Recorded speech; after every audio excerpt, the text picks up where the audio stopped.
हम लोगों ने पिछले टॉपिक्स में डिस्कस किया था कि एनिमल्स एसेक्सुअली कैसे प्रोड्यूस होते हैं। अब हम बात करते हैं कि एनिमल्स सेक्सुअली कैसे रिप्रोड्यूस करते हैं। अगर मैं सेक्सुअल रिप्रोडक्शन की बात करूँ तो बाय डेफिनेशन ये वो रिप्रोडक्शन होते हैं जिसमें दो पेरेंट्स इन्वॉल्व होते हैं और इनके अंदर जो ऑफस्प्रिंग प्रोड्यूस होता है वो पेरेंट्स के सिमिलर तो होता है लेकिन आइडेंटिकल नहीं होता। सेक्सुअल रिप्रोडक्शन और एसेक्सुअल रिप्रोडक्शन में ज़्यादा सक्सेसफुल सेक्सुअल रिप्रोडक्शन है। सो दैट्स वाई एनिमल्स के अंदर सेक्सुअल रिप्रोडक्शन बहुत ज़्यादा कॉमन है। इसकी रीज़न ये भी होती है कि जो यंग वन प्रोड्यूस होता है उसके पास अपने यूनिक कैरेक्टर्स और बिहेवियर होते हैं जिसकी वजह से वो इन्वायरमेंट में डिफरेंटली एंड पैटर्न अडेप्ट कर सकता है। तो अगर मैं कंपेयर करूँ asexual reproduction and sexual reproduction को तो यू कैन सी कि एसेक्सुअल के अंदर एक पेरेंट इन्वॉल्व होता है जबकि सेक्सुअल में 2 पेरेंट्स इन्वॉल्व होते हैं। एसेक्सुअल में कोई गैमेट्स प्रोड्यूस नहीं होते बल्कि एक cell through the process of mitosis new identical अपनी कॉपी जो होता है या ऑर्गेनिज्म क्रिएट करता है। जबकि सेक्सुअल रिप्रोडक्शन में गैमेट्स प्रोड्यूस होते हैं, गैमेट्स फ्यूज होते हैं, फर्टिलाइजेशन का प्रोसेस होता है और उसके बाद एक इंडिविजुअल एक जो है वो कंप्लीट इंडिविजुअल जो है वो क्रिएट होता है। So that's Y sexual reproduction जो होती है वो थोड़ा टाइम टेकिंग होती है जबकि एसेक्सुअल रिप्रोडक्शन बहुत जल्दी होती है और उस वजह से बहुत ज़्यादा नंबर ऑफ इंडिविजुअल्स जो होता है वो प्रोड्यूस होते हैं लेकिन वो आइडेंटिकल होते हैं। अब अगर मैं सेक्सेस की बात करूँ तो एनिमल्स में मोस्टली आपने देखा होगा कि मेल और फीमेल डिफरेंट होती है, लेकिन हमारे पास कुछ ऐसे एनिमल्स भी हैं जिनमें मेल रिप्रोडक्टिव पार्ट और फीमेल रिप्रोडक्टिव पार्ट दोनों में मौजूद होता है। तो इन एनिमल्स को हम लोग हर्माफ्रोडाइट कहते हैं। हर्मा मीन्स सेम और फ्रोडाइट मीन के यानी कि ये मेल और फीमेल दोनों रिप्रोडक्टिव पार्ट होल्ड करते हैं। और दूसरे हमारे पास यूनिसेक्सुअल होते हैं। इट मीन्स कि जो मेल होता है उसका रिप्रोडक्टिव पार्ट एक मेल के अंदर होगा और फीमेल का रिप्रोडक्टिव पार्ट फीमेल में होगा और दोनों एक दो डिफरेंट इंडिविजुअल्स होंगे। वो अपने जब एग्स और स्पर्म डोनेट करते हैं तो उनके फ्यूजन से जो यंग वन जो होगा वो प्रोड्यूस होगा। इट मीन्स कि इसके अंदर दो इंडिविजुअल्स जो होते हैं या दो डिफरेंट ऑर्गेनिज्म इन्वॉल्व होते हैं। फिर इसके बाद जब दो इंडिविजुअल यानी कि एक थ्रू द प्रोसेस ऑफ एक ऑर्गेनिज्म जो है वो अपने गैमेट्स प्रोड्यूस करता है और वो गैमेट्स जो होते हैं उनके फ्यूजन के प्रोसेस को हम लोग फर्टिलाइजेशन कहते हैं। यानी अगर मैं ह्यूमन स्पर्म की बात करूँ तो ये बेसिकली मेल गैमेट है जो कि मियोसिस के प्रोसेस से थ्रू प्रोड्यूस हुआ है। मियोसिस से क्यों हुआ है? क्योंकि मियोसिस के अंदर क्रोमोसोम नंबर हाफ हुआ है और मेल गैमेट जो है वो 23 नंबर ऑफ क्रोमोसोम्स का प्रोड्यूस हुआ है। इसी तरह जो फीमेल होती है फीमेल एग प्रोड्यूस करती है और एग के अंदर भी जो होता है वो 23 नंबर ऑफ क्रोमोसोम होते हैं।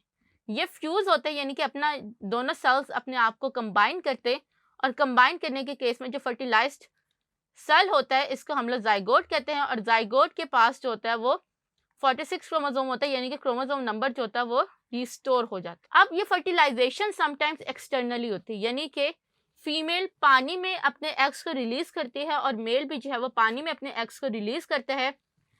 जो स्पर्म्स होते हैं वो एग के पास केमिकली अट्रैक्शन के थ्रू स्विम करके आते हैं। दोनों के अंदर फर्टिलाइजेशन का प्रोसेस होता है और जो एग्स प्रोड्यूस होते हैं या जो जाइगोट प्रोड्यूस होते हैं वो एक्सटर्नली प्रोड्यूस होते हैं। इसके अंदर जो कॉमन एग्जांपल है वो फिशेस और फ्रॉग के अंदर है।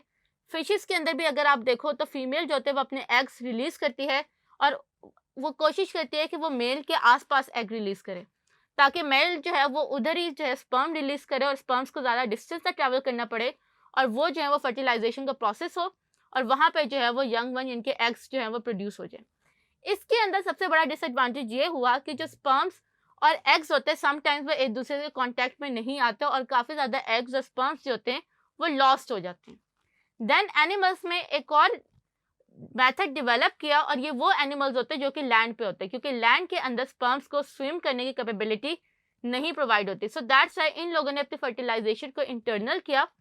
फीमेल रिप्रोडक्टिव पार्ट के अंदर जो स्पर्म्स होता है वो रिलीज किए जाते हैं बाय द मेल और वो जो है वो फ्यूजन करता है। फ्यूजन के बाद जो है वो आपके जो फर्टिलाइज्ड जाइगोट होता है वो प्रोड्यूस होता है। अब ये फर्टिलाइज्ड जाइगोट समटाइम्स फीमेल की बॉडी के अंदर डिवेलप होता है और समटाइम्स इन्वायरमेंट में डिवेलप होता है। जब वो इन्वायरमेंट में डिवेलप होता है तो इन्वायरमेंट की हार्शनेस से प्रोटेक्ट करने के लिए उनको शेल्स के अंदर जो होता है प्रोटेक्ट कर दिया जाता है।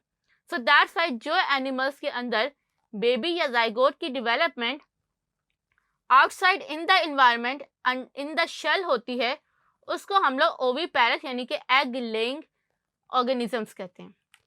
फिर स्पेशली जो मेमल्स होते हैं उनके अंदर फर्टिलाइजेशन के साथ साथ इंटरनल होती है और फर्टिलाइजेशन के बाद जो डेवलपमेंट का प्रोसेस होता है वो भी फीमेल बॉडी के अंदर होता है, और जब बेबी फुली ग्रो नहीं हो जाता, फीमेल जो होती है वो अपनी बॉडी से उस बेबी को रिलीज नहीं करती। सो इन एनिमल्स को हम लोग विविपेरस कहते हैं। अब क्या होता है कि कुछ ऑर्गेनिज्म जैसे स्पाइनी एंट ईटर और डक बिल प्लेटिपस जो होते हैं वो अपनी बॉडी के अंदर फर्टिलाइजेशन तो कर लेते हैं, फर्टिलाइजेशन के बाद एग भी क्रिएट कर देते हैं, लेकिन एग बाहर इन्वायरमेंट में हैच नहीं करते, बल्कि उस एग को अपनी बॉडी के अंदर ही जो है वो रिप्रोड्यूस या फिर वो डिवेलप करवा रहे होते हैं। और जैसे ही वो एग फुली डिवेलप्ड हो जाता है तो उसके बाद उस एग को वो बाहर हैच करते ले करते हैं, और जैसे वो ले करते हैं वो एग उसी टाइम हैच होता है, और हैच होके एक ऑर्गेनिज्म जो होता है वो बाहर आ जाता है। यानी अगर आप हैन को देखो तो हैन एग को ले करने के बाद उसके ऊपर बैठती है 21 डेज, ताकि जो जाइगोट है वो डेवलप हो जाए इनटू द फीटस और बेबी। जबकि स्पाइनी एंट ईटर और डक बिल प्लेटिपस जो होते हैं वो अपनी बॉडी के अंदर ही उस एग को रखते हैं, और उस एग को उस टाइम तक रखते हैं जबकि वो एक सिंगल सेल से एक कंप्लीट इंडिविजुअल में कन्वर्ट नहीं हो जाता। सो दैट्स वाई, क्योंकि वो एग भी क्रिएट करे लेकिन एग को बॉडी के अंदर स्टोर किए हुए, तो इनको हम लोग ओवो विवी के पैरस कहते हैं। तो इस तरह से जो सेक्सुअल रिप्रोडक्शन होती है वो अपनी certain because of the development and fertilization हर ऑर्गेनिज्म में डिफरेंट होती है।